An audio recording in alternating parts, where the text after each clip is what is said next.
Well, hello, everybody. Welcome to another installment of Show to Be with Mike G, the show of life, the show of tequila, the show of Fortaleza, rock music, and so much more. It's been years in the making.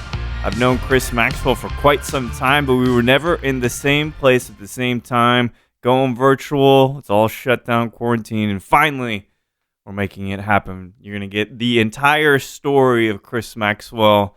And a lot of ups and downs, left and right. Just a lot of great tales for Khrys to tell us here today. So without further ado, I hope you guys enjoy this great chat with Khrys Maxwell.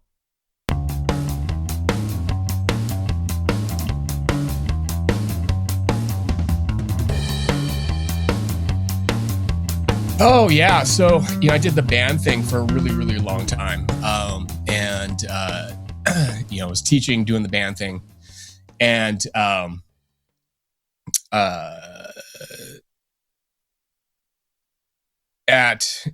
in like 2012, like the band that I was in at that point in time, I was like, okay, if this doesn't work out, I'm done doing the band thing. I've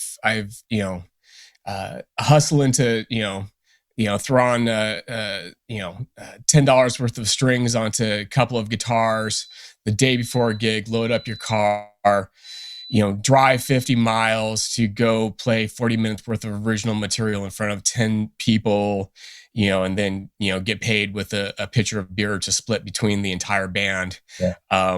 It wears on you. You do things for because you love them. And super fortunate to have done all those things, but after a while, it's just like, it just wore on me, and had to start making some choices. Like I was in a position with Fortaleza, to be like, okay, I can start bringing on more responsibilities, and who. Within our group of people, who wouldn't want to have that opportunity, right? So, and especially at that point in time, the brand had been, on the market for 6 years, and like I was able to get in, from basically the get-go, and to help grow, and like kids, like absolutely love doing that, and I love doing the music thing, but I'm not getting paid doing the music thing. There have been times when I've been able to pay the bills doing just the music thing, playing music. But with Fortaleza, I was actually getting paid. I'm like, okay. So there was that. And so I was like, okay, I'm just going to do that. And I'm not going to do the band thing anymore. I'm just going to teach and I'm going to teach and do music for myself and for fun. How did that feel, Khrys? Was that because I know when you got to sleep on floors and you get beer spilled on you and those mics smell like shit in the clubs and stuff. Was it a nice kind of freeing thing to be able to just come back almost to the fundamentals? No, like for me, it was not even like that. It was just like, essentially with that band, a decision was made for me because, the singer from the band decided that he was going to quit, who, without telling me, who I consider to be like my brother. And it was just like this really ugly, situation. And I felt that I had, been stabbed in the back. So, I was bitter about that. I was jaded in the sense of like, okay, well, this didn't happen for me. Well, whatever. But then I was like really bitter that, my best friend, somebody who I would take a bullet for, decided to be like, burp, hit the eject button, and then I forget the dude's name. Plays the piano. He has some song about like, how the band broke up and then reformed without me. This is what is okay? Yeah, we'll figure this one out. I know what you're talking about. Yeah. So that's what happened. And then I'm just like, what? I'll tell you what. I've been there though. I had someone who was a producer for the band I was in. We all became friends, and he convinced us to quit and rebrand. And except when he did that, we didn't rebrand, but they formed a band without me. And it's just like I didn't realize that it really pissed me off till the other day. They got back in touch, but let's go back even further. Then there's an era of which you kind of pick up on music. What kinds of things were driving you and making you curious about guitar? I honestly, it starts before I was 3 years old. My dad was managing bands. Oh, really? Anybody that we would know? No, this is back in Denver, Colorado. He was managing a couple of top 40 bands. Oh, cool. Like those guys back in the day, top 40 bands were the bands that would go and play the circuit, the clubs, and they do four sets of covers each night, right? Yeah. And I just remember going to like sound check or something, and a venue. It probably was like a little dive bar, but to me it was like massive, and it was in the day. And I remember like gear being loaded in and them sound checking and making this beautiful noise. And I bought hook, line, and sinker at that point in time. Like that was the end of it for sure. I asked my dad for a drum set, and at that point in time, my mom and my dad were going through a divorce, and my mom ended up with custody. And so by Christmas of when I would have been 3, I ended up with a drum set that was very much a more about getting back at my mom than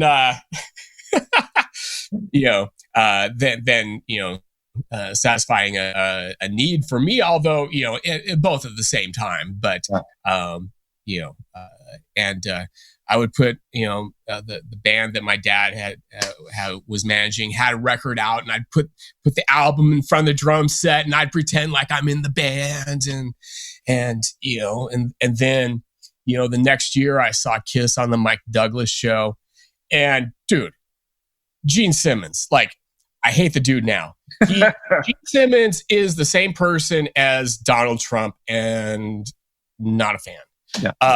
But like, I'm gonna respect where I come from, right? In that sense of like, he just this dark, evil dude with this long tongue that I was just like spitting blood, and like, commanded the stage with his way he walked. Just like, I thought was amazing. And so I was all about Kiss at a super young age. It brings up a good point, because in our industry too, and we both love music and stuff. Is it ever hard for you to say, I'm going to say this, and hopefully I'll get some shit. I still can stand Kevin Spacey as an actor, because as an actor, as an artist, he's exceptional at his craft. Yeah. As a human being, he could be a fucktwit. I don't know. I never met him, but is that a balance you can have for you? Because I still love Kiss regardless of how stupid Gene Simmons is now. Yeah. I matured out of that musically in some aspects. Fast forward a whole bunch of years later, when I was back to doing music for fun, and had quit doing the band thing. I ended up getting to my absolute roots by playing bass in a Kiss cover band. and we didn't do the makeup. We didn't do that. But it was super awesome because we were all based, so we practiced at our singer's mom's house in the living room in the afternoon. And it felt like being in high school again. Yeah. And so that was really fun and awesome to do. And I was able to sit down and I think we did like 40 Kiss songs. Wow. So I had to learn a bunch of bass lines that like I thought he was just like going right in the root note for the entire song, but like Gene had some really interesting bass lines that are more melodic and have more movement than what people expect. But when I also am really aware of the fact that he was a huge fan of the Beatles, that makes the most sense. Yeah, yeah, for sure. So and I had fun with that. I enjoyed that. Later Kiss stuff, there's some good stuff, some not so good stuff, and it's but it's also. Go ahead, Chris. I have to say it's when you're super young, you have a different interpretation of music. And, part of that is like, listening with your eyes, and you're fascinated with the entire show. And, when I was 9 years old, my dad took me to see Kiss live. That was my first real concert. And, those things, and having that as my first concert and that expectation level of a performance and what you deliver to an audience, was a major subconscious and conscious influence for me in everything that I've done. Yeah, that actually makes a lot of sense. I think I always took you as a Californian dude. You get that kind of vibe, but it turns out when did you end up moving to California then? Ocean View, is that where it is? No, I moved from Colorado. So I grew up in Colorado. Well, never growing up, ever. Growing up is for old people and for people that have no soul left, no energy. No, but really, so I was born in Colorado. By the time I was 10, my mom moved to upstate New York. I was there for a year and a half, included 2 brutal winters. By the time I was 9, I already hated the snow and the cold. My eject button moment in life was my mom made me go shovel the driveway. I come in, I turn the TV on, watch the Broncos play and the Chargers in San Diego. It's like 80 degrees, palm trees, chicks in bikinis, dudes, no shirts, and it's just sunny. I'm like, that's where I'm going to move to. That's where I'm all about in every aspect. And, turned my allegiance of being a Broncos fan into being a Chargers fan, and was went back to school the next day, and I was just absolutely ridiculed by everybody. And then, fast forward about 6 years, my dad and my stepmom ended up moving out here. Oh, okay. So, I know that I would have been here in one way or another. Although them living out here allowed me to pursue being a musician and living rent-free at their house until I was 26. Now, some people may look down upon that, but like, dude, free rent, you're a musician. Like, I've got gear to buy. Like, I've got like this $2,000 custom-made guitar to buy. Save up for a house? What? No. We have different priorities. That's it. It's just a different priority. That's all it is. And because, again, I think you're a fun, gregarious guy. I gotta ask, when you were touring and playing heavily, did you live a hard lifestyle? What do you consider hard? I think of Slash a little bit. Those guys, and just like a lot of drugs, a lot of alcohol. There was a point in time where I lived in my rehearsal studio for about a month. I never had to worry about my living situation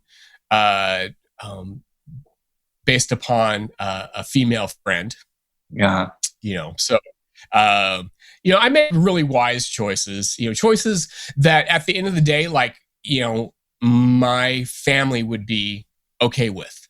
Okay, that's a good, interesting way to look at it. Because I know how centered you've been and really focused on health, in these, I'd say the last maybe 5-6 years with the CrossFit stuff and turning 50 and like, so I think I don't know that you can do that later in life if you really fucked up hard, like you know what I mean? Like in the 20s and your body is just this beaten up bag of bones. I've seen plenty of people that, have made bad choices, in earlier in their life. Yeah. And it's easier to, if you make those bad choices early, it's easier to overcome those than to make them later in life, I would say. Good point. I want to go the other way though, Khrys, to be honest. I'm in my 40s finally. I'd love to just go downhill from here. It'd be nice. just go against. Hey, you know what? Like I've always I've absolutely despised my birthday. Like to me, it's the worst day of the year ever since, like as far as long as I can remember. Yeah. And when I was turning 30, like, oh my God, the world is going to come to an end. When I turned 40, oh my God, this year I was like, I don't give a fuck, whatever. Like, I'm just, my outlook, on life is like, hey, I get to, live a life that I choose to live. This is very unconventional. I'm not beholden to anybody for anyone or anything except for myself. Mm-hmm. And, I wouldn't say it's completely bohemian, but, I'm just fortunate to be able to do what I do. I really appreciate that about you because I think it's a Lemmy quote. And he just, it's the anniversary of his death a couple of days. I might have said this on the show before, but I think in the History of Western Civilization Part 2, which is a wonderful movie about the scene in Penelope Spheres. Anyway, so Lemmy says, raise your flag and see who salutes it. Yeah. And that's what you do. You know what I mean? Like you got your brand and you got all of this passion and all this support about this investment you've made for agave. And I want to know when you knew, because you're, if not known for anything else, which I think of it as music, it's, a tequila guru. And was there a moment where you were okay with people bestowing that award or that title to you? I don't know if guru is an appropriate word. You know what? So being when you're a kid, you take tests, right? Yeah. To assess what your profession should be. And the two tests that I always got when I was like in elementary school, junior high, was that I would be a great counselor or that I would be a great teacher. And I'm like, no, it's supposed to be rock star. Where's the option for rock star? That option didn't exist. I think that, I started teaching guitar when I was 21. Yeah. And still do to this day. All through my entire time with Fortaleza, I was teaching. So I was balancing working in the guitar shop, doing sales repairs, doing teaching, as well as working for Fortaleza for 10 years. Yeah, wow. And so at that point in time, you're like, oh yeah, I kind of see where like trying to do a band thing might even get a little bit more difficult at that point, right? So, and also in that context, I can't half-ass something. It's either do it right or don't do it at all, right? Wow, okay. Do you find then, because I'm very much about that with you, we nerd out about some scientific details about shit that other people be like, just y'all fucking get a room, right? But that's how I think I want to dive into that. Has that caused any problems, that dedication to detail, dedication to process even to some degree? Has it ever gotten in the way of your personal relationships? And I ask this because I'm asking myself this. Yeah.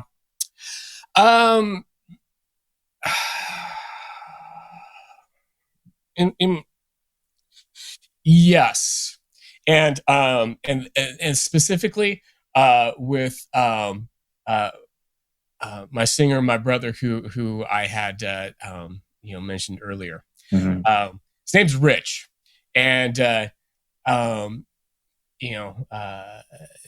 Very, very much so, where I am attention detailed and he's just like, just wing it and make it happen. And it's like, no.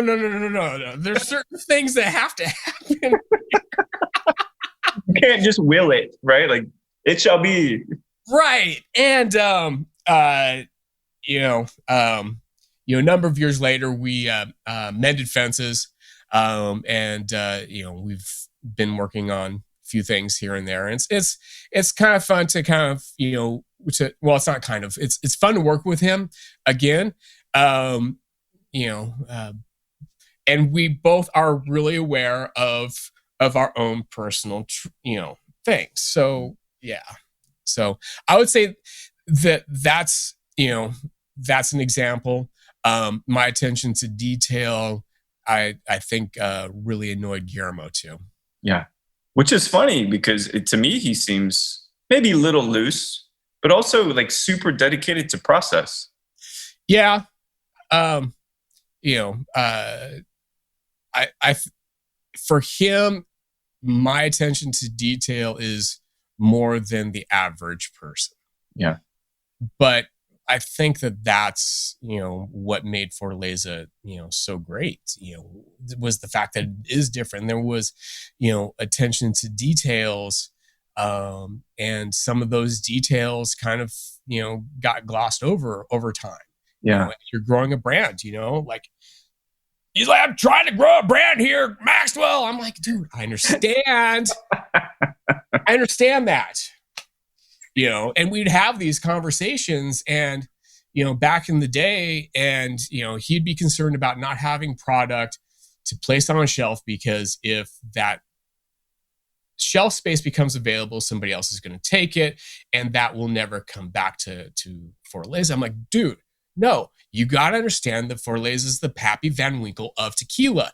And I've been saying this way before anybody else even had an inkling of whatever. I'm like, dude, like, when it's gone, people who truly value what Fortaleza is will put it back on the shelf. It's not, that space is not going to get filled up by, whoever. Yeah. People will make space for Fortaleza. Dude, oh, totally. I mean, it's got a beautiful name. The crew is great. It's got so much cachet to it for being quality. But going back to this idea of being detail focused, which I think is a very effective thing, because sometimes if you don't know how your martini's made, what do you know? You know what I mean? Like, I think about it like that. But I also know that it clutters my mind a lot. And detail.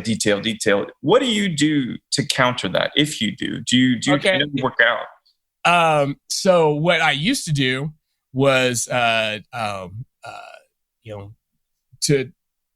decompress from that, because everything throughout most of my life for the longest time was music. That's all I had. Like, people don't understand that as a musician, that's what you are 24/7. Mm. It takes up your entire body, mind, and soul in every aspect, right? Yeah. And so, after a while, that can be too much. And so, I put my attention, my free attention into Nebraska football. Oh, and like Nebraska football. How? What? So, but that's where my dad's family's from Nebraska, and so grew up as a Cornhusker fan. And there are a lot of life lessons that I learned from from what I consider to be real Nebraska football. No kidding. Yeah. So, such as teamwork, hard work, putting the team before yourself. Yeah. Just like, which a lot of people would say are very traditional Midwestern values. But I think it was a little bit more different, and I just saw it differently as I was, in my 20s and 30s, so I, focused on that, and then in 2003, the athletic director decided that he was going to change direction because the team only won 9 games that season. and fired the head coach, and essentially decimated the entire program from start to finish. A football program that changed everything about football, that had, at that point in time, 40 years actually 41 years of continuity. Yeah. Of, people that were working in the athletic department, from the secretary to, the groundskeepers to the physical trainers to the coaches. I mean, at that point in time, our coach was Frank Solich, and he had, he was one of the first recruits for Bob Devaney back in 1962. And so, like, there's this big, long history. And then, everybody got cleared out, and they brought in, a hotshot NFL coach who, tried to force his system upon, a culture that didn't understand it, wasn't really accepting of it. And that kind of gave me an inkling of like, as I look back and I'm thinking about this now, like forcing the NFL culture is kind of like, certain groups forcing their cultures onto others. Chris, or scalability, a commercial grade product trying to bring organic farmers to that level. Yeah. And I always loved the phrase diffuser jive. No one has ever said that besides you. And I want to talk a little bit because when you have such kind of a decorated history and resume in this industry, it's hard. It's like a constellation for me. I have to pop all around. But one of the things is, I'm just asking you, is diffuser, is that a good thing? Is what a good thing? Is diffusing tequila, which you're diffusing the agave, I get it. But as a symbol, as an efficiency of production, is the diffuser a good thing? For who? Right? We go back and forth about it. Like if you're a conglomerate corporation, right, and you're looking at the bottom line, you don't care about your product, getting from point A to point B and making the most amount of profit as possible. Diffuser it is. Okay. Is that good? It's good for the bottom line. Does it subtly and over a long period of time dismantle the culture of tequila? Oh, absolutely. It dismantles everything about Mexico. Which I think we both would agree agriculture is a massive piece of it. Yeah. And if I could touch upon that. So, having roots in Nebraska and understanding the importance of farming and agriculture, the transition of like understanding the value of the agricultural side, the farmers, the agave, was from the get-go was just super important and led me to do what I do in agave. Well, the parallels are really striking now that I hear about your feelings about the culture of an organization. I mean, there's just parallels, and I'm sure you see them pretty clearly. Coaching, caring for the farmers, culture. But because this is a topic we could talk about for hours, But are you worried that it can be too big? Tequila can be too big for its own britches, and then everything just falls apart? I don't know if it'll fall apart. Well, I'll take that back. It's falling apart right now. And the reason why is the norma of tequila removed an important qualification to be considered tequila, the phrase mature agave. Oh. So by removing the word mature, producers are just grabbing whatever agave is available to them, which means that there's very little in the way of mature agave. Have an excessively high price point, which I think hit like 32 pesos a kilo this past summer. Wow. It's just crazy. And so if the agave prices stay that high, then there's no reason for, a massive producer or a conglomerate to look at the value of a traditionally made product. They'd be like, well, bottom line, okay, so like we've got X amount, coming from this, just from a cost point perspective, a diffuser is going to allow them to net the most amount of product. Yeah.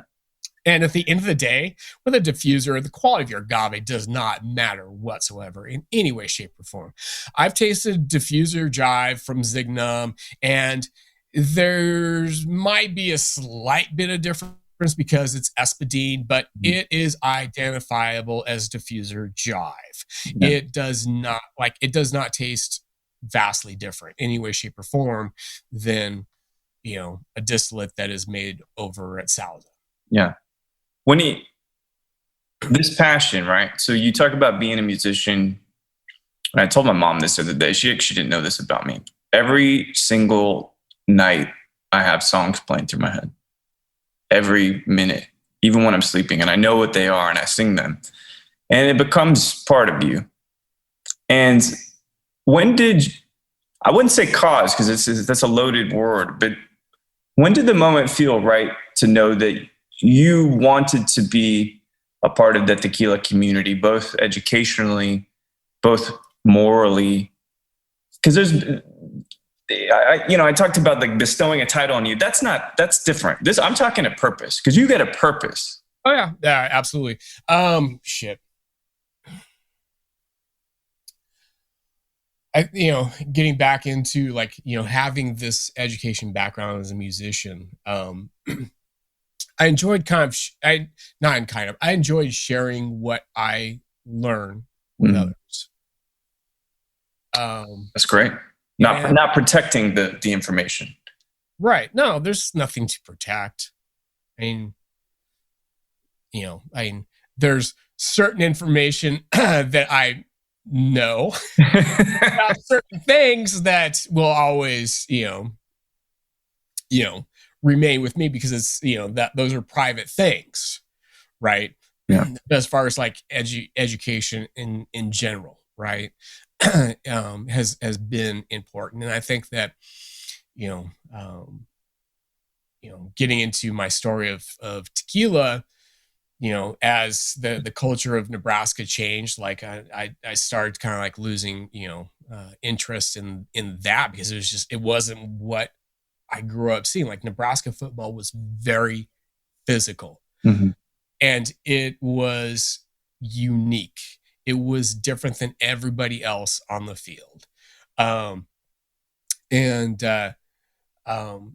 when the NFL coach was brought in, like all that, like, was thrown to the wayside. And around that time period, just a few years before I started, getting into 100% agave tequila, but, going way, way back, like tequila has always been around my entire life.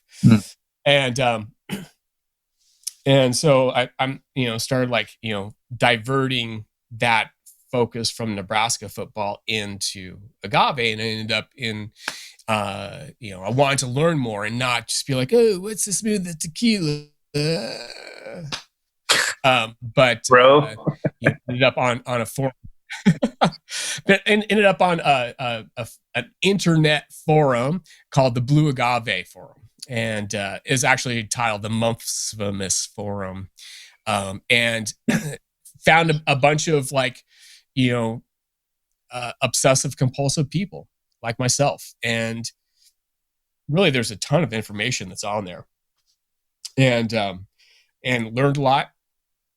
Kept my mouth shut, just like, and I went through and read every thread, every single one. And a lot of people in that group did the exact same thing. And, after a year or so of reading, then I started engaging in the conversations. And then, from there, probably by like 2007, started doing, participating in what is now what has always been the Blue Agave tour, and that's the tour that I've been leading since 2013 with my friend Ray. Started from the Blue Agave Forum, and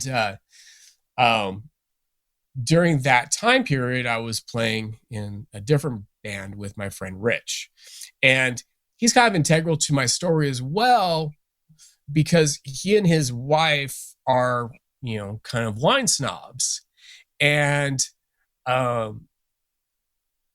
like I have a palate that drove my family crazy because I was super picky as a kid. And I was able to distinguish, flavor profiles. And fast forward, as I'm drinking tequila, like to me it was just like booze. I just knew that I didn't like whiskey and vodka, like why, right? So like I was drinking tequila, and like my go-to cocktail was just essentially, a tequila popper. So, a gringoized version of a tequila popper. So, Cuervo Gold, Sprite, 7-Up, and a lemon. That was like my go-to. I know. Oof! Wow. Well, we all have a time and place for those things, right? I mean, just kind of like upgraded a little bit. Like Paloma or Ranch Water. We're still like all we're talking about is like the difference within the quality of the distillate, right? So, and the quality of Cuervo Gold back in say 1995, I will put that up against any diffused jive product today. I love it because of course they didn't have to pull shortcuts then. Yeah.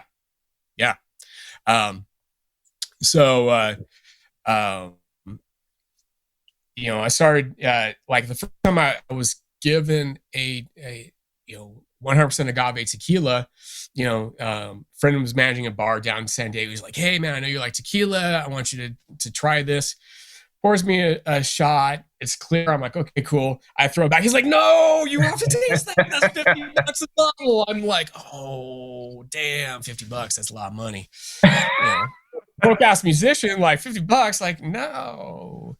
But it hit my palate, and I like knew that it was special, that it was different, it was unique. There was this earthy character about it that I absolutely loved. It had this nice sweetness and just a ton of character.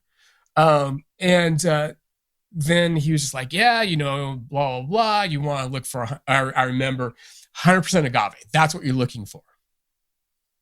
And then I go to Bevmo, and like I'm like, okay, 100% agave. I'm like, okay, I got $20 to spend, and it was Hornitos. And I'm like, oh, and I'm like, okay, cool, 100% agave. It was Reposado, and then I get that home and I taste it, and it was nothing like my first time. Yeah. It never is, right, Khrys? It's never really like the first time. It's not like your first kiss. No, it's not. And that was an awkward moment too, but still, you can appreciate it for what it is. All right. So talking about because I think that we all have these lovely Genesis stories. There are more and more experts, I say with air quotes, about agave now than ever. How do you feel? Because you've put the time in. You've worked with the brands. You've done tours. I won't use this dirty E word, the 4-letter word, but how does it make you feel when you see people being deemed as experts about this thing and they simply don't know a fraction of what you've experienced? It doesn't bother me, anybody who uses the word expert, like, no, I might be, what's the word that I was using for like the longest time? I've even like, I don't even think in these terms anymore. There's always aficionado. That's a nice one. Yeah. But, I think that, there's who I am, what I do is more than an aficionado. Yeah. It's not an expert. And I don't think that you can ever be a tequila expert. Yeah. No. And I can't remember the gentleman's name, but his first name's Arturo, and he's essentially the general production manager at Cienfuegos. And I remember somebody asking him if he was the master distiller. He's like, no, I am not a master distiller. I am an alchemist. If I was a master distiller, I would be able to go into any of these tequila distilleries and make tequila the way that they want to at their specifications. Oh, wow. I love that. Dude, so humble. Like, yeah. But still super, super creative too. Alchemy. You can blind people, make them virile. There's a great amount of breadth of things that you can impart on somebody as an alchemist, Yeah. So I want to talk about a few dark things. Because today I woke up, Khrys, I felt really down. I'm not sure why today specifically. If you can see, I think there's a cold front coming in and stuff. But with the COVID stuff and shutdown, when we thrive on social interaction, this is great. And we'll finally get our moment, but it's not as great as if you were at the table here with me.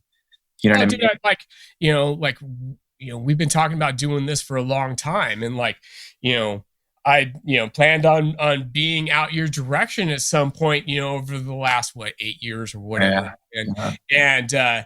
And it just never happened, right? Whether it had been at your place or in NOLA for Tales or in San Antonio for Cocktail Classic, right? Or conference, but yeah. So we're doing this and like everybody else, all of our social interactions are online. Yeah. Do you okay. This is the analogy that I was thinking of is you can eat fresh corn, right off the cob, or you can eat maseca tortillas, it's still corn. But to get to the place that's that intimate with the raw ingredient, you got to eat like 10 of those tortillas. And there's byproducts and you feel like shit in your stuff.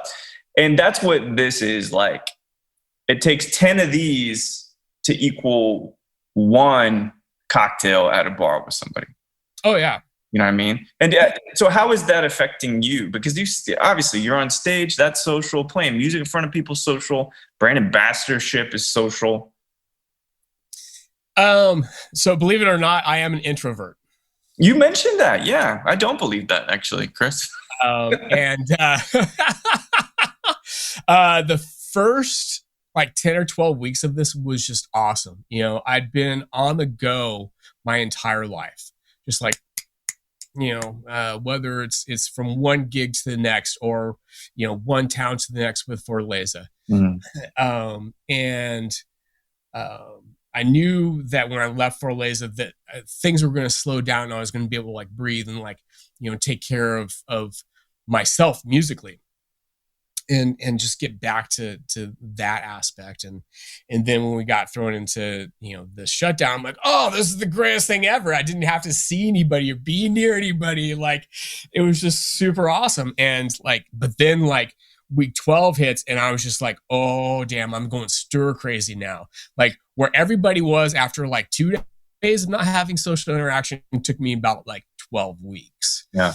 And I dearly miss, the one-on-one interaction with people. I miss hugging my friends and even though I may not work for a brand anymore, I still had planned on, going to Aspen for Food and Wine and still going to Tales of the Cocktail and seeing my friends that are from the industry and be able to share hugs and drinks with them, to go up, and hang out, friends that have bars in LA or San Diego or San Francisco. And, all that, got shut down for everybody. And so, yeah, it sucked balls. But I've gone through worse things in life than dealing with, not being able to see my friends. Yeah. So it's I'm going to and I haven't really shared this, but I'll share it with you because I've known you for a while. But so I went through a breakup during this. Now, this is by no means a comparison to understanding, what you've been through with relationships and stuff. But that was the thing that really took the piss out of me. It wasn't, because luckily with my tech job and stuff, I can be at the house and I can work. But it had me thinking, because I'd been married twice, each of those was an interesting learning experience. And this was the best possible woman I had ever met. Yeah. And I had these moments, especially lately, where I'm like, I'm not sure I get another at bat on this one, on this whole concept of love and companionship. I'll have, so you know exactly where I'm going with this, I think. Okay. So that's how now, I'll pull myself out of it, whatever. I got good friends and stuff, but having been through that yourself with the loss of a loved one, your partner, did you ever get into that dark place where you started thinking, I'm not sure that love is even a thing that I can take on again? No, not at all. So after my wife died, it actually gave me a different understanding of love.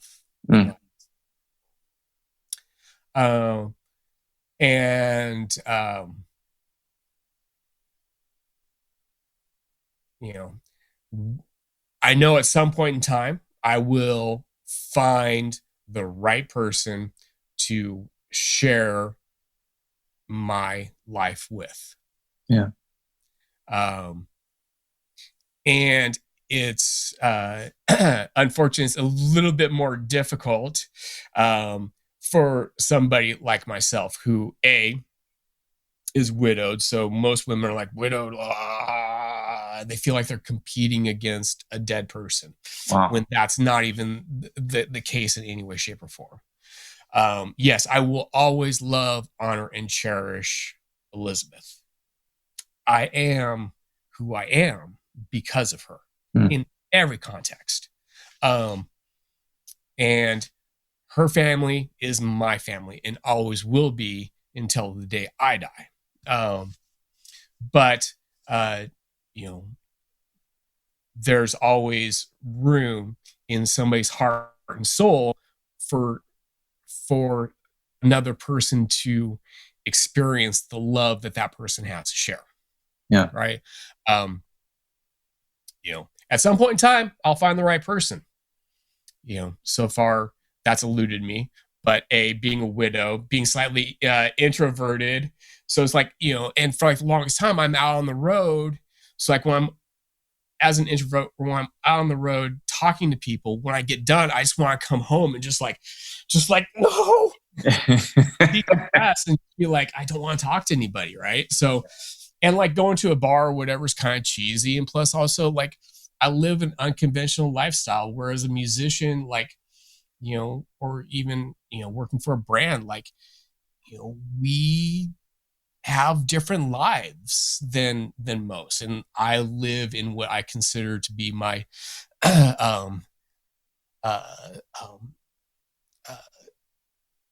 suburban hell of coastal North County, San Diego. A lot of people are like, oh, hey, that's a great place to raise a family. And yes, it is, but it lacks in culture, in a lot of aspects. Right. So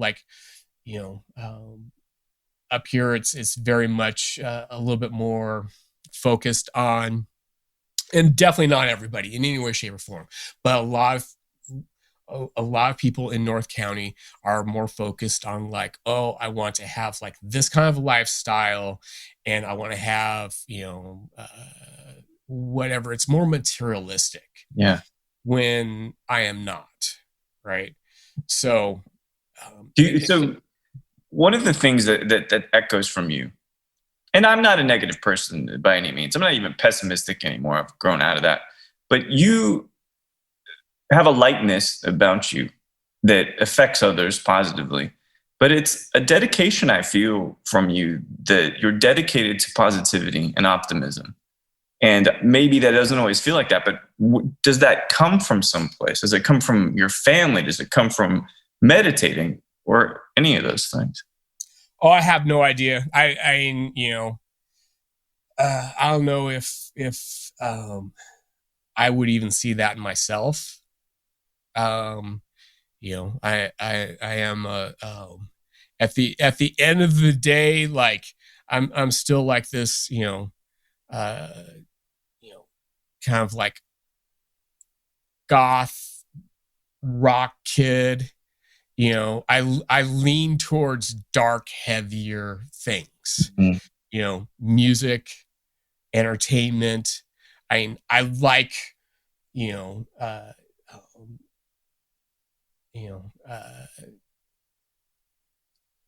mezcales because like they're not like so passive and boring, right? Passive, the best possible tasting note I've ever heard for tequila, Khrys. You heard it here. But I agree. There's just this in the conversation about mezcals. You had a whole other befuddling one, but a brilliant one, But let's talk about these latest chapters where you're doing education. You just had a online class, a session with Robert Denton. Is that right? Yeah. How is this shifting of formats, shifting of maybe your role or your central focus as a centerpiece visually to tequila? How has that been going? It really natural in every context. Like I knew that, leaving Fortaleza and returning to music full time, I was still going to plan on having one foot in the world of agave from an educational standpoint. So, I had there was a new Mexican restaurant that was opening up down the street. Like I first saw that back in like November of 2019, right? And what really inspired me was that on the side of the wall it said mezcal on the street, like big words. It said tequila and mezcal, and I was just like, oh my god, dude, seriously.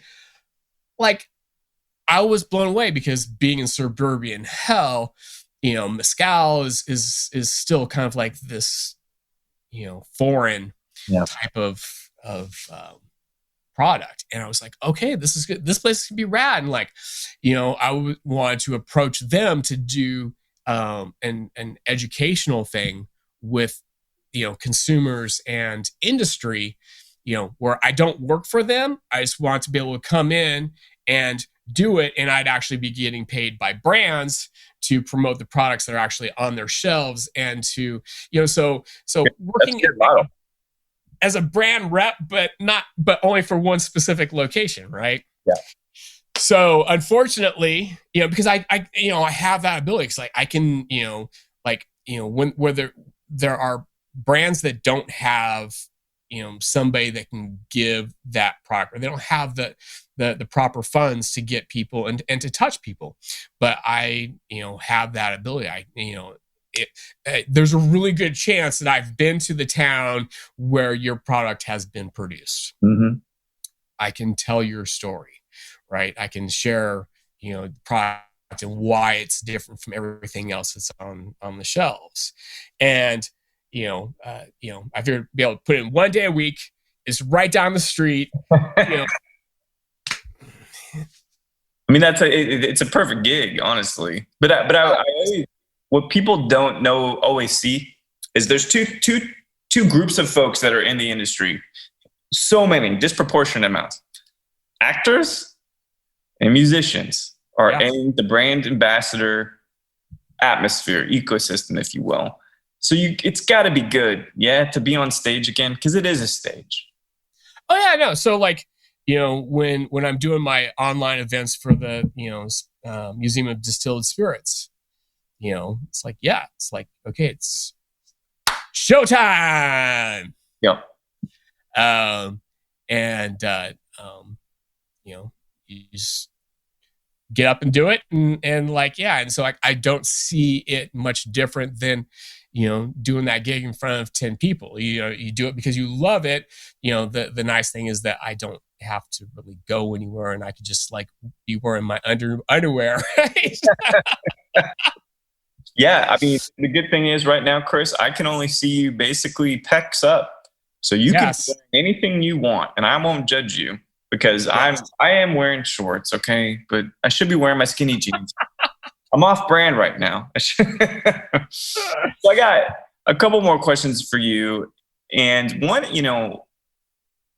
it feels like every celebrity that had a little bit of disposable cash is getting into tequila. Have you ever thought, not necessarily about tequila, but about having a Khrys Maxwell brand of something? 1,000%. Like, okay. So I ended up in the supply side of the industry, because economically, Elizabeth and I decided to buy a house without selling our condo first at the very height of the bubble, and the bubble popped on the condo market first. And so we had 2 mortgages that were going on. And it was like, oh, hell. Right. And so like, okay, well, hey, I'll go get a part-time job while, our condo is on the market. And at that point in time, like I had dreams of like, still, becoming this rock star, and that I was going to have my own tequila brand a la Sammy Hagar. And figure, okay, like if you're going to have to have an additional job, might as well be something that, is going to help you with whatever you want to do. Right. Sure. And because I'm a musician, I don't think of a bar as making money, because A, the bar like never pays, and B, when they do, it's in booze, right? And I've always had to like, bring my own water bottle for gigs. So I didn't really I didn't understand the importance of the on-premise aspect of booze. And so, plus also in that aspect is that working in a bar requires working at night, which would conflict with working in the band. I see. Right? So I ended up getting a morning gig at Bevmo, which is a pretty large chain of stores, but it was in the same shopping center as the guitar shop that I've been working at. Oh, nice. I was able to, go there and then, head over and start teaching right afterwards, but it was a drag. Like it was, I had to be there at 9 a.m. as a musician. Dude, pulling teeth. Oh my God. Like that sucked. But yeah, so like I figured like, learn the industry from the ground up. Yeah. Oh, I love that though. And I learned a lot, working there. I as much as it sucked, and like the first manager that I worked for the most part, while I was there, he was super cool, really like, and he ended up leaving that to take over another Bevmo, and then he left that and ended up but working for Ballast Point. And when Ballast Point got sold, he ended up at the ground level of Cutwater. Okay. So it was awesome to see like that little piece of success for him. Yeah. But the second manager that we had, had zero personnel skills. I got out of there shortly thereafter, but Elizabeth's like, no, you can't quit. I'm like, dude, this job sucks. She's like, we need the money. You cannot quit. And then like, at that point in time, like, stopped doing the band thing, was getting some more responsibilities with Fortaleza, and I was able to hit the eject button. But yeah, so I wanted to have my own brand. I've learned, that I have zero interest in having my own brand. Do I want to make my own distillates? Hell yeah. I would have done that already if like, having a pit in my backyard wasn't going to be such a fire hazard. Can we talk about this for a second? Yes. So, like punk rock kids, I'll find a way. If you give me something with strings, I'll get some sound out of it. Yeah. Right. And because we're both guitar players, been doing it kind of all our lives. I'll tell you this as well. If it's a piece of Soto or if it's an agave, I'll find some way to get you some alcohol out of it. It's the same thing. And so California, and I've been cultivating agave here in North Austin, which is good. But you have a very fine collection of agave Americana, I think. And then you have one big Karwinski. I was looking back at our chats. Yeah. So, I've got a few different things, or access to around here for sure. They're like just right up the street. Somebody's got something that looks, you can make booze from it. Yeah, definitely. And I noticed yesterday that the Quixote is going up. I'm like, I saw that. I'm like, what month is this? Like, I had to really think, like, it's December. Who the hell is putting up a Quixote in December? Right. Like, it doesn't happen, like, at all. And so I need to go back today or tonight and be all stealth and cut it off. Mass hysteria, dogs and cats living together.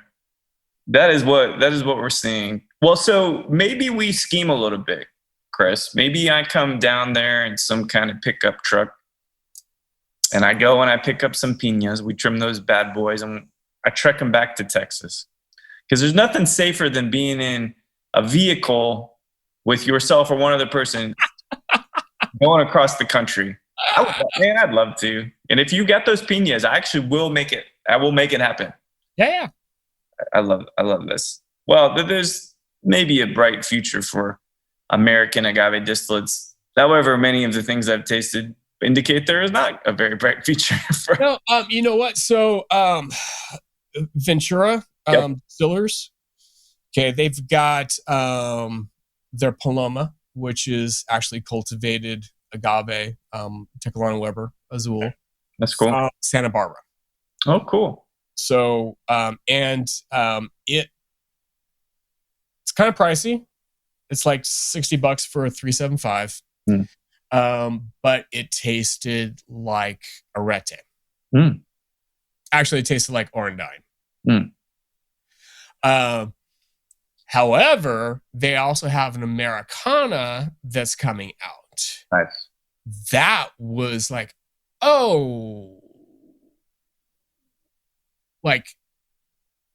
definitely kind of upped the game in whatever that they did.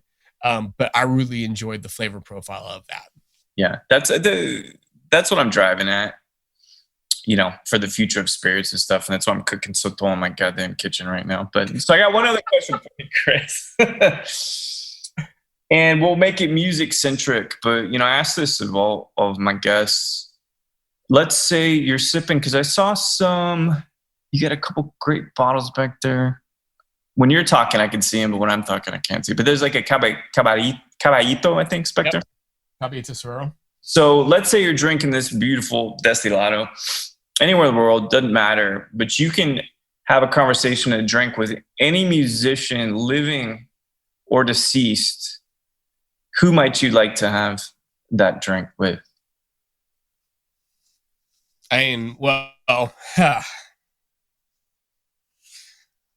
Outside of my wife, she's a musician. Given that y'all, no, that actually would count too. I mean, you can get me on a technicality for sure. Yeah. Because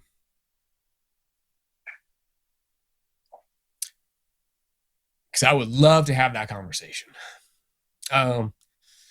But if we put her aside, with any musician,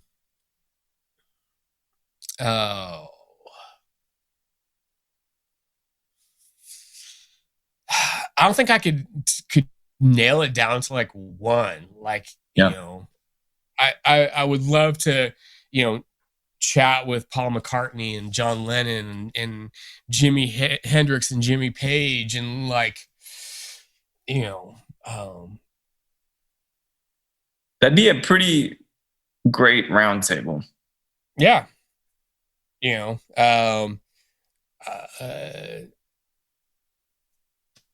you know, I'm not sure if they would enjoy the deliciousness in my glass. I think, you know, as long as it's vegan for Paul, you're fine. Yeah, totally. And as long as you can tie it back to runes and magic, Jimmy Page will be just fine as well. Oh yeah, totally. Right. Yeah, for sure.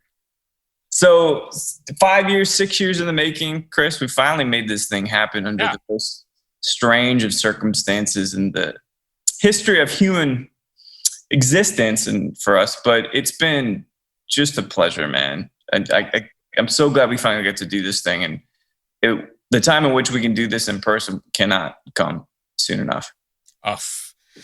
Oh, I know. Definitely. Yeah. So cheers to you. Cheers for sharing your story. I'll talk to you soon. Yeah. You got it. All right, man. Thank you very much. Well, there we have it. Khrys Maxwell, the tales, the Fortaleza, the rock music, the guitar playing, just a lot of great things. And, you know, as Khrys mentions, much to our surprise, he's an introvert. You know, to me, it seems like he's on that stage doing education for Agave. He's there playing guitar on stage. But at the heart of it, he's a dude that likes his space, that likes his time. I suppose it's something that we all can learn about each other, things that surprised us. So, Khrys, thanks so much for taking the time out to chat. It's been a long time in the making. And thanks, everybody, for listening to Show to V with Mike G. No matter how many espressos you think will pep your day up, if you're thinking, I probably should watch Tenet again, it was pretty confusing the first time, please keep dancing.